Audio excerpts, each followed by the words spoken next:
Again, I got a little bit more time, so it's actually the sun's coming out. That's nice. A little bit more time because it's a YouTube video. That's good. I've been asked a number of times now about starting a portfolio, and it's the difference between a job and a portfolio. So I've already made a video about that, and I've made a reel about that.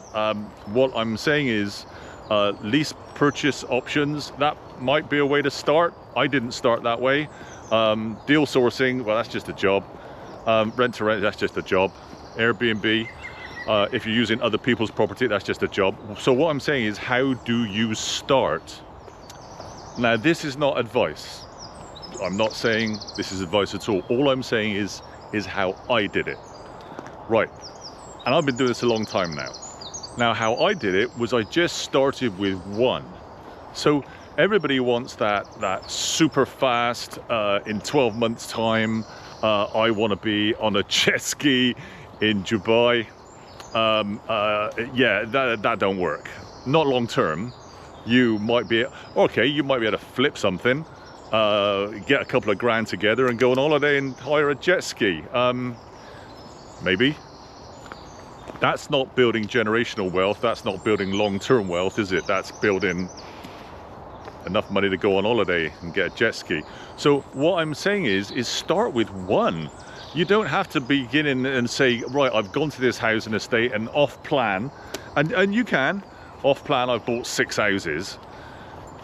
Okay, if you've got enough deposit to buy 6 and you're ambitious enough to be risking everything on that, then I guess that's good.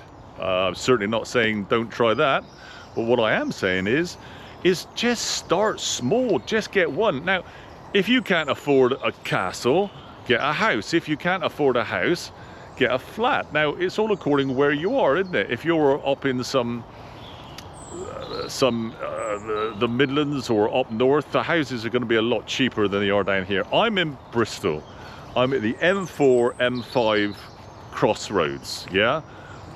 For me, it works out lovely because tenant-wise, I'm always going to get tenants because it's up to the Midlands, down to Cornwall and Devon, left to Wales, and right to London. And we've got a huge industrial complex right in the middle. It's called Avonmouth. What a beautiful place that is. And so there's no shortage of jobs. So this city that I'm in is very industrial. Now, what that does mean is that the house prices in this place have gone through the roof. I think we're second to London. Oh, yippee. Second to London. That, however, does not mean that there are not deals to be had.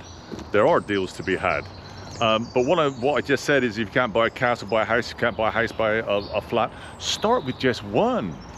As long as the numbers add up, check the numbers. But another thing I think people tend to do is they bought a place and then wonder who they're going to rent it out to. Work out who you're going to rent to before you start. Yeah. So this place here, actually, if you look through the trees here, there's a housing estate here. This is pretty easy to rent out, this area. This is not where I am, so I walk in the dogs here. This is not where I bought. But it's pretty easy to rent out. You've got a huge university, you've got students galore. Work out who you're going to rent to before you do anything. They do say, don't they, location, location, location. That's really important before you start. Otherwise, you could end up with a beautiful house. You say, well, this house was cheap. Yeah.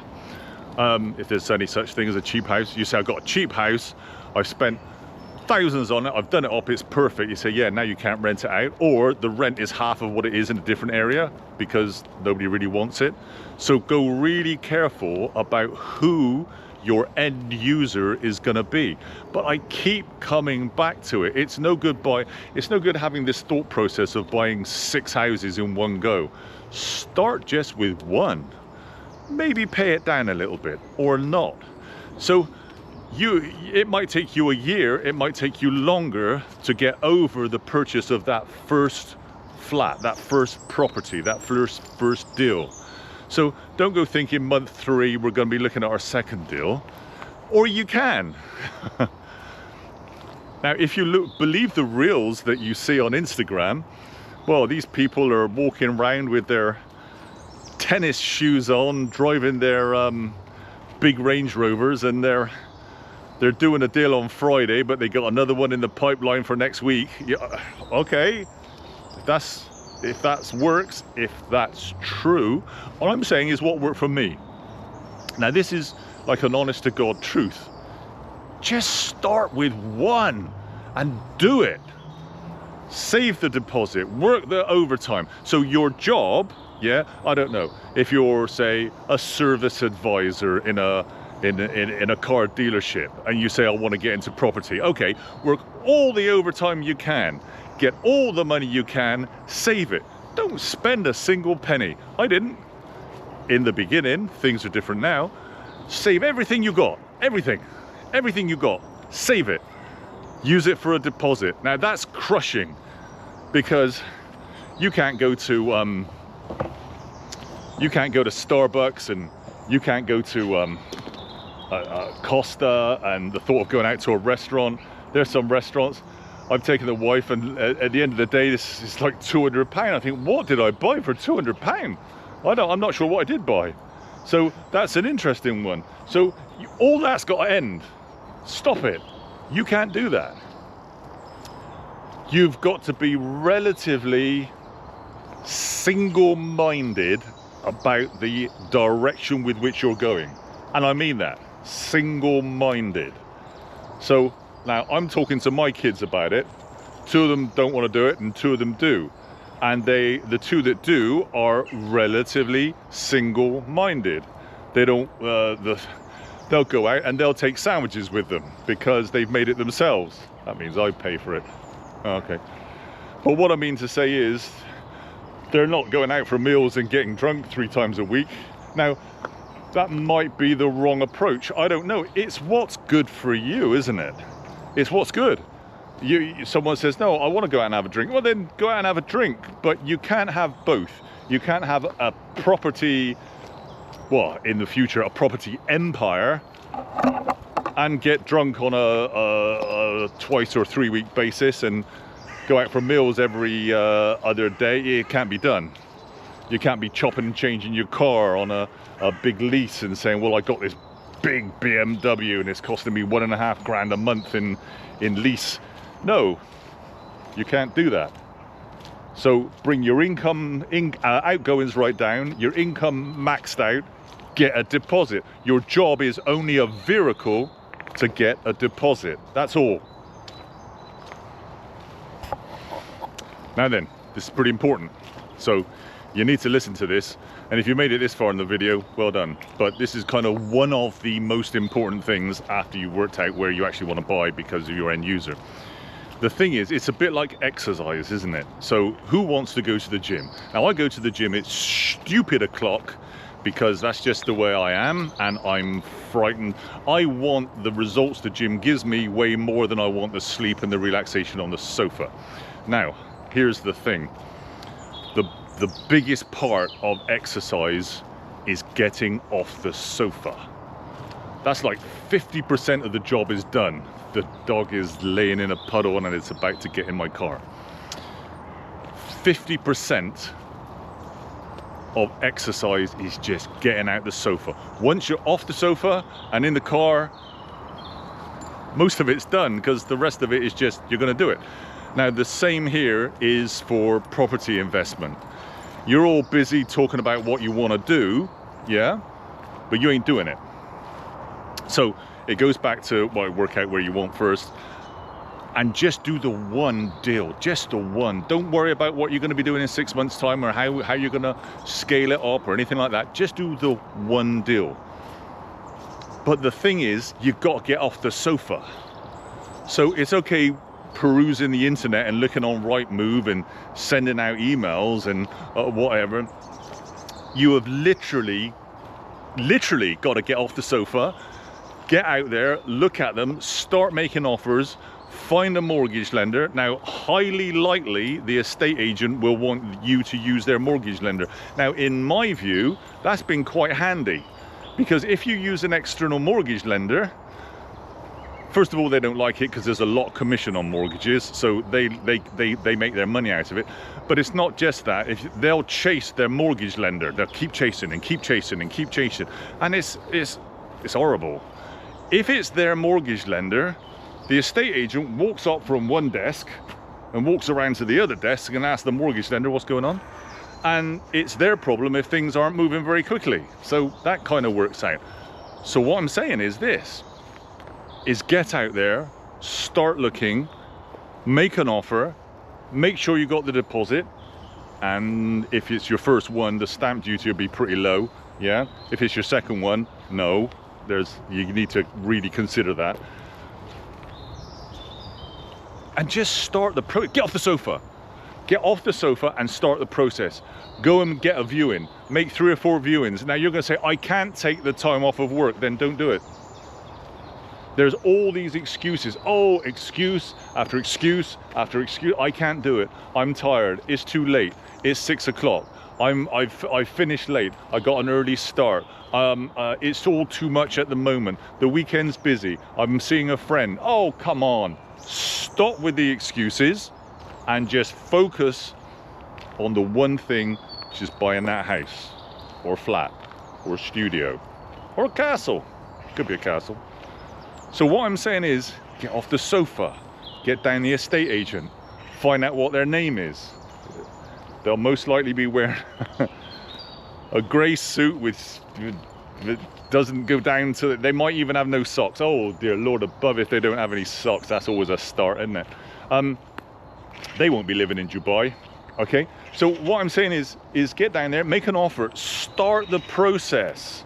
And when the mortgage guy comes back to you, or girl comes back to you, and they give you a list of what you got to do, don't leave it a week. You'll leave it a week. You'll leave it 2. Oh, I haven't done that. Don't leave it. Get it done that day and get everything off, and then chase them up and say, is that all you want? Is that everything? Chase the solicitor, chase everybody, but just get that one deal. And once you got that one deal and you've pushed it over the line, you've done your due diligence, you've made sure it's in the right area, you're thinking about your end user, you've worked out the figures are okay. Once you've pushed it over the line, now when I said that wasn't, oh great, now I can relax. No, that's, oh God, now I got to start running. Because now you have to think about lots of other things. You have to make it work. You can't just give it back to the estate agent and say, can you rent it out for me? No. Bring it in-house. You've only got one. You haven't got a fleet of 50 houses you're trying to rent out and you can't do it. You're not Black Horse. You're not BlackRock this just bought 4 housing estates and you've got to rent them all out. Just got one. Stick it on Gumtree. You can stick it on Rightmove. There's a couple of other apps and other things. Stick it on there yourself. Check them out. These different apps, they help you rent it. They help you check them. Oh, there's some barking going on. There's all these different things to help you. There goes the other dog too. And another, everyone's, lots of dog running. These different apps help you. Use that help, but bring it in-house and be very, very proactive. The last thing you want is to buy a house or a flat or a studio or a castle and then have that property empty for 8-12 weeks whilst you find a good tenant. Oh, come on. Back in the old days, I used to get, before all the regulation came in, I'd pick up the keys from the estate agent on a Monday. By the afternoon, people were moving in. That was always a funny thing. I was extremely proactive, and I am still today. So I don't outsource it. I don't outsource the management of anything to anybody else bar myself and like my own team. When I say my team, my wife, she's a very integral part of what I do. And that's because you need someone you can trust. And I trust her. And you really, really need someone you could trust. So, yeah, right, this is a good example. You get a drip-in tap, the estate agent will say, yeah, they complained about a drip-in tap, so we sent a plumber out. He put a new tap on there. The tap cost £80. There was £180. There was a £60 call-out charge. And all of a sudden, for a dripping tap, you got a £250, £300 charge. When you could just solve it yourself for a hell of a lot less. And in the beginning, you won't be able to afford these large fees. I don't want to afford those large fees at this stage. I'll do it myself, thanks very much. But then once you've caught up with it, you find that you don't have 20 dripping taps because you've solved them all. You might get one. Solve that one when it comes up. Don't wait around. So, like I've said, if you got through this part of the video, they're very good. First of all, work out where you're going to buy it. Location, location, location, okay? Work out your end user. If you don't have an end user, you've got a beautiful property that's empty. That ain't no good to no one, okay? And then be proactive. Stop making excuses. Stop saying you haven't got time. Stop saying you're too tired or this isn't the right. Just go and do it. So find the one property to do, get off the sofa and make it work. Make it work, and then be proactive in letting it out and be friendly with your tenant. The last thing you want is to argue with a tenant on day 2 if it's not something you're used to. I don't argue with any of my tenants, but then I've been doing it a long time. So yeah, pretty simple really. In order to get started, start just with one.